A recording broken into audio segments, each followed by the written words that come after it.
সংস্কারের জন্য সারা দেশে এখন আলোচনায় গণভোট।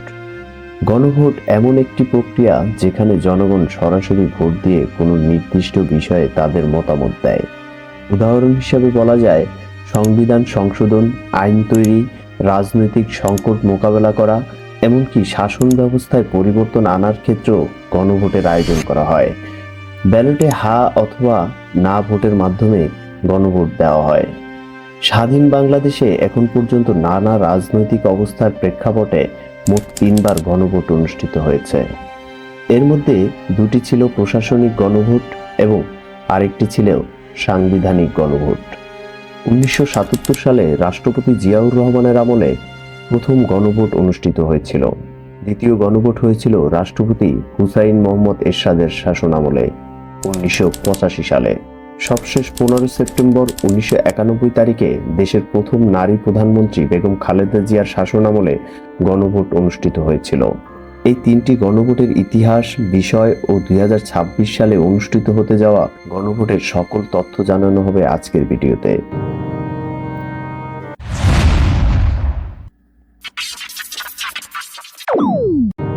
তৎকালীন ভারপ্রাপ্ত রাষ্ট্রপতি আবু সাদাত মোহাম্মদ সায়েমকে সরিয়ে বাংলাদেশের রাষ্ট্রপতি হন তৎকালীন সেনাপ্রধান মেজর জেনারেল জিয়াউর রহমান। ঠিক তার 1 মাস 9 দিন পর অর্থাৎ 30 মে 2077 তারিখে জিয়াউর রহমান তার প্রতি জনগণের আস্থা জানতে গণভোটের আয়োজন করেছিলেন।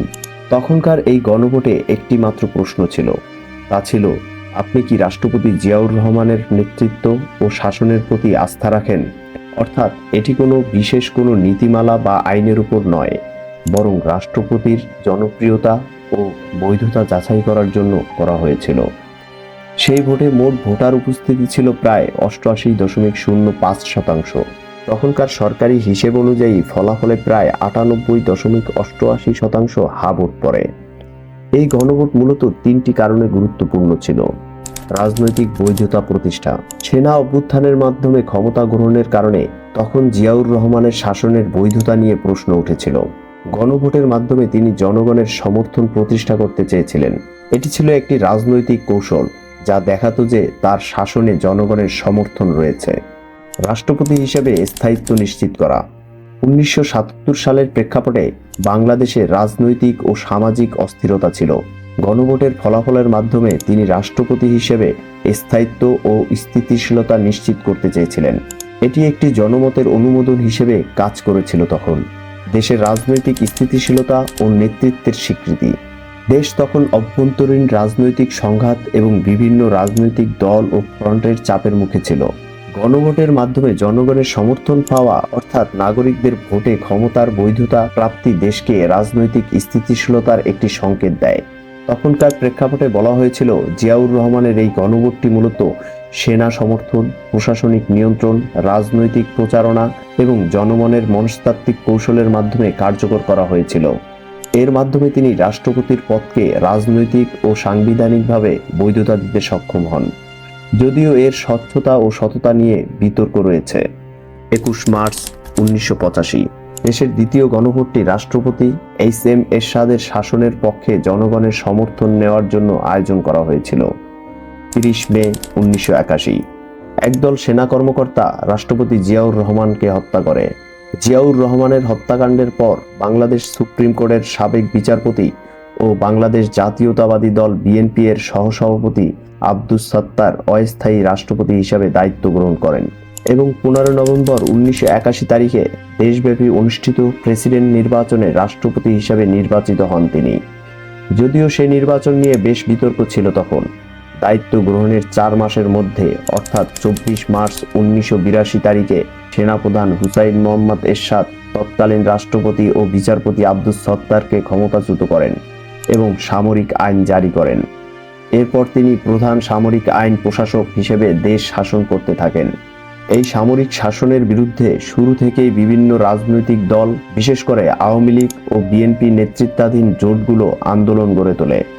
ক্রমবর্ধমান জন অসন্তোষ ও আন্তর্জাতিক চাপের মুখে এরশাদ সরকার নিজের অবস্থান বৈধতা করার জন্য গণভোটের পথ বেছে নেয়। প্রায় 3 বছর শাসন করার পর 21 মার্চ 1985 তারিখে তিনি গণভোটের আয়োজন করেন। এই গণভোটের মূল উদ্দেশ্য ছিল এরশাদের শাসনের প্রতি জনগণের আস্থা ও সমর্থন আছে কিনা তা প্রদর্শন করা। ভোটারদের সামনে মূলত সেই একটি প্রশ্নই উপস্থাপন করা হয়, তারা কি রাষ্ট্রপতি এরশাদের নীতির প্রতি সমর্থন জানায় কিনা। এখানে সরকার ব্যবস্থার বিকল্প বা প্রকৃত রাজনৈতিক দল পছন্দের সুযোগ ছিল না। গণভোটটি অনুষ্ঠিত হয় সামরিক আইনের অধীনে। বিরোধী রাজনৈতিক দলগুলো এই গণভোটকে প্রত্যাখ্যান করে এবং ব্যাপকভাবে বয়কটের ডাক দেয়। রাজনৈতিক দলগুলোর অভিযোগ ছিল এই গণভোট অবাধ, সুষ্ঠু ও নিরপেক্ষ নয় এবং এটি কেবল সামরিক শাসনকে বৈধতা দেওয়ার একটি প্রহসন। তখন ভোটের আগে ও পরে ব্যাপক কারচুপি, প্রশাসনিক প্রভাব এবং ভোটার উপস্থিতি নিয়ে প্রশ্ন ওঠে। সরকারি ঘোষণায় বলা হয় প্রায় 94% ভোটার এরশাদের পক্ষে রায় দিয়েছে, কিন্তু এই ফলাফল দেশ বিদেশে ব্যাপক সন্দেহ ও সমালোচনার জন্ম দেয়। অনেক পর্যবেক্ষকের মতে প্রকৃত ভোটার উপস্থিতি ছিল খুবই কম এবং ঘোষিত ফলাফল বাস্তব পরিস্থিতির সাথে মিল ছিল না। ফলে গণভোটটি জনমতের প্রকৃত প্রতিফলন হিসেবে গ্রহণযোগ্যতা পায়নি। যদিও এরশাদ সরকার এই গণভোটের মাধ্যমে নিজের অবস্থানকে শক্তিশালী করার চেষ্টা করে, বাস্তবে এটি বিরোধী আন্দোলনকে আরও তীব্র করে তোলে। গণভোটের পরও রাজনৈতিক অস্থিরতা কমেনি, বরং স্বৈরাচার বিরোধী আন্দোলন ধীরে ধীরে জোরদার হয়। এরই ধারাবাহিকতায় 1986 সালে জাতীয় নির্বাচনের আয়োজন করে এরশাদ। এই নির্বাচন নিয়েও ব্যাপক বিতর্ক দেখা দেয়। এরশাদ পুনরায় সরকার গঠন করেন, কিন্তু সরকার বিরোধী আন্দোলন আরও তীব্র হয়ে ওঠে। এ কারণে এরশাদ সংসদ ভেঙে দিয়ে 11 নভেম্বর 1987 তারিখে পুনরায় সামরিক আইন জারি করেন।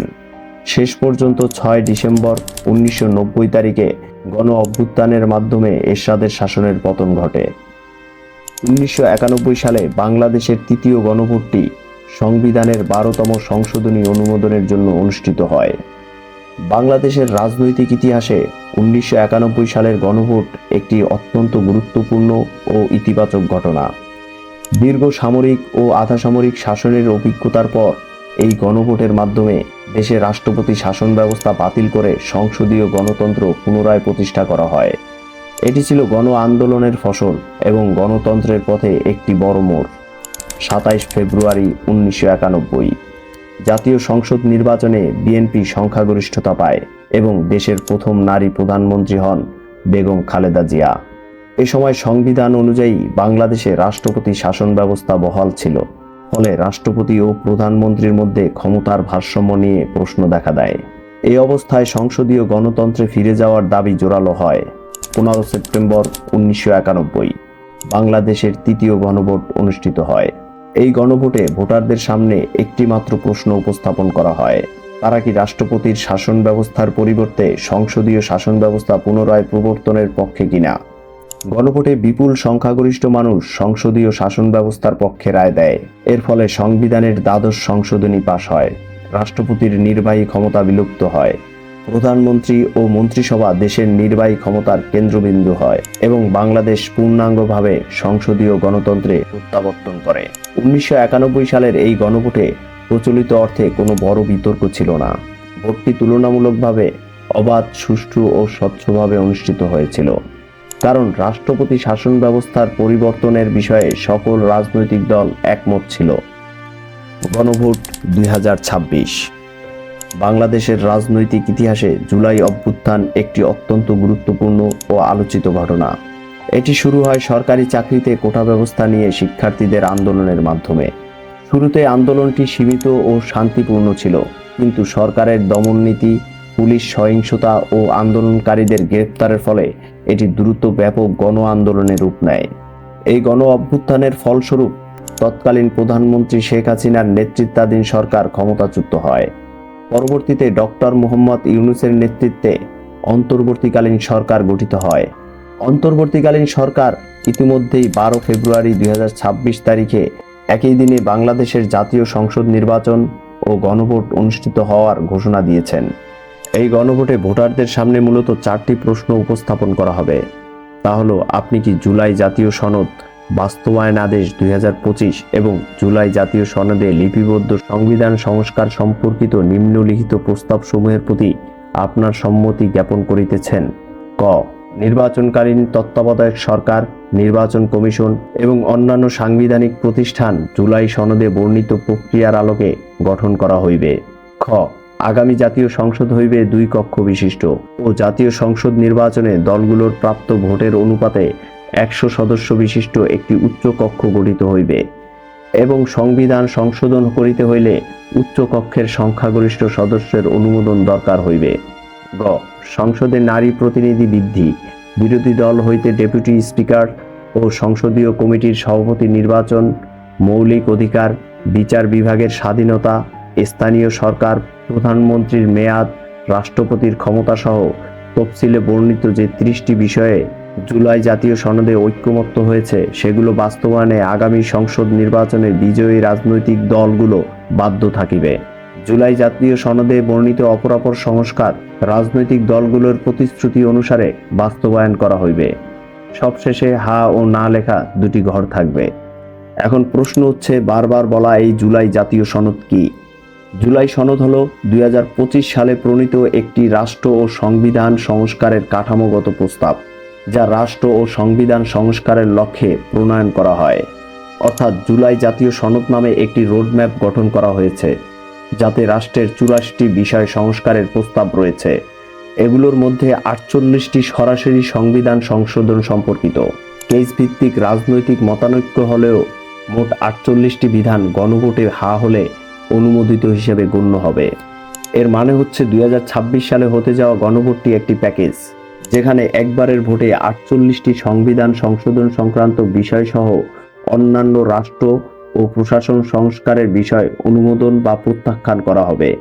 এই গণভোটে ভোটারদের একটি বা কিছু বিষয় বেছে নেওয়ার সুযোগ নেই। তাই একবারের ভোটেই 48টি সংবিধান সংশোধন সংক্রান্ত বিষয় অনুমোদন বা প্রত্যাখ্যান করা হবে। অতীতের গণভোটগুলো রাষ্ট্রের শাসন ব্যবস্থা, ক্ষমতার ভারসাম্য ও জনগণের অধিকার নির্ধারণে প্রভাব ফেলেছে। গণভোট শুধু রাজনৈতিক সিদ্ধান্ত নয়, এটি জনগণের মতামতকে রাষ্ট্রীয় নীতিতে রূপান্তর করার একটি শক্তিশালী হাতিয়ার।